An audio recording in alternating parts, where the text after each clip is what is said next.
Good day. I'm here to discuss about executive branch. First, I'm gonna define what is executive branch. Executive branch, binubuo ito ng President, Vice President, and Cabinet. Ang executive branch ay sila ang nagpapatupad ng mga batas na ginawa ng legislative.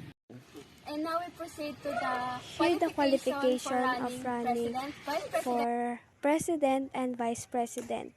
And this is the term of office of President and Vice President. We will proceed to the power of the President.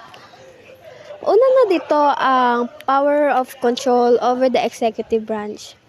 Dahil nga mas mataas ang katungkulan ng presidente at siya ang tagapangasiwa ng executive branch, siya din ang may kakayahang kumontrol ng mga tao sa executive branch or sa kabuuan ng executive branch.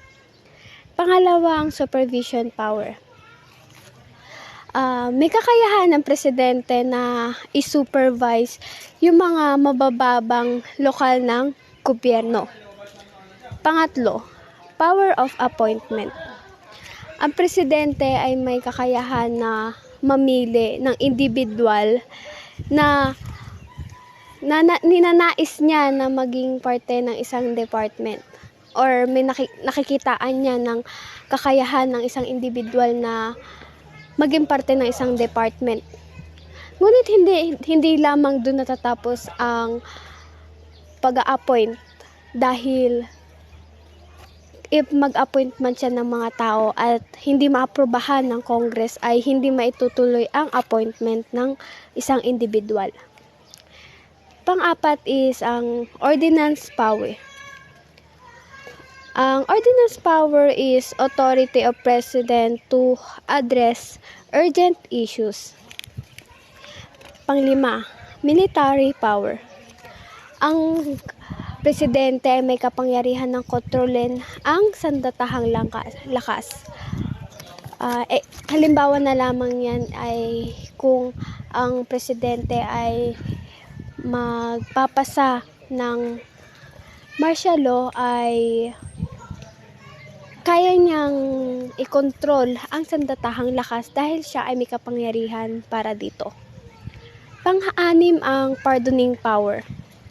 Ang pardoning power is pagpapababa ng punishments.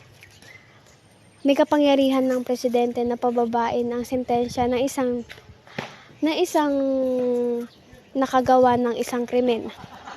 Example niyan ay kung ang isang suspect or isang nakulong ay napatawa ng death penalty, maaari itong maalis or mapalitan ng panghabang buhay lamang na pagkakakulong dahil sa kapangyarihan ng presidente o dahil sa kagustuhan ng presidente na pababain nito. Meron pang tatlo na uri ng pardoning power. Isa ay reprieve. Maaaring ma-postpone yung kaso ng isang nakagawa ng krimen dahil sa kagustuhan din ng isang presidente or sa desisyon ng presidente. Pangatlo, ang cumulation. Halimbawa nito ay ang isang tao ay may panghabang buhay na pagkakakulong. Ang gagawin ng presidente, maaari niyang paikliin ang pagkakakulong ng isang nakagawa ng krimen. Pangatlong uri nito is full pardons. Ito ang pagkawala ng sentensya or pagkawala ng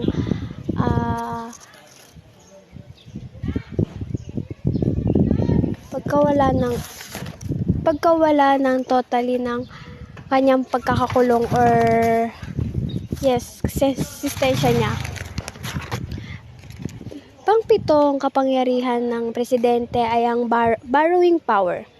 Ang presidente ay may kakayahan na manghiram ng pera sa ibang bansa para sa ating gastusin dito sa bansa tulad ng mga proyekto ng gobyerno, mga panggastos sa mga sa mga gagawin dito sa gobyerno or sa proyekto ng presidente. Pang-siyam ay ang diplomatic power. Ang presidente ang nakikipag-agree or may kapangyarihan makipag-agree sa ibang bansa upang magkaroon tayo ng good communication at kapayapaan sa ating bansa or sa sa iba't ibang bansa. Pangwalo, ang budgetary power. Ang presidente ay may kapangyarihan or kailangan niyang mag-propose ng annual budget or kung saan ba nagastos yung mga budget kung saan nagastos yung budget na kanilang inutang sa ibang bansa. Pang-sampo, informing power. Dito nagaganap ang informing power, ang tinatawag na SONA. Dito pinapahayag ng presidente ang mga nagawa niya sa kanyang pamumuno sa gobyerno, mga nagawa, budget, proyekto, at kung ano man. Pang-11, power over aliens or foreigners. Dito ay may kapangyarihan ng presidente na magpaalis ng foreigners. Kung ang foreigners na yun ay nakagawa ng hindi maganda dito sa ating bansa, ay maaari niyang paalisin ng walang pahintulot. Panghuli ay ang veto bills. Ito ang kakayahan ng Pangulo na i-reject ang mga bills na ipinasa sa kanya. Ngunit kung ito ay makakapasa or inaprubahan ng Congress, ay hindi ito mare-reject talaga. Ngunit may kakayahan ng presidente na mag-reject ng isang bills.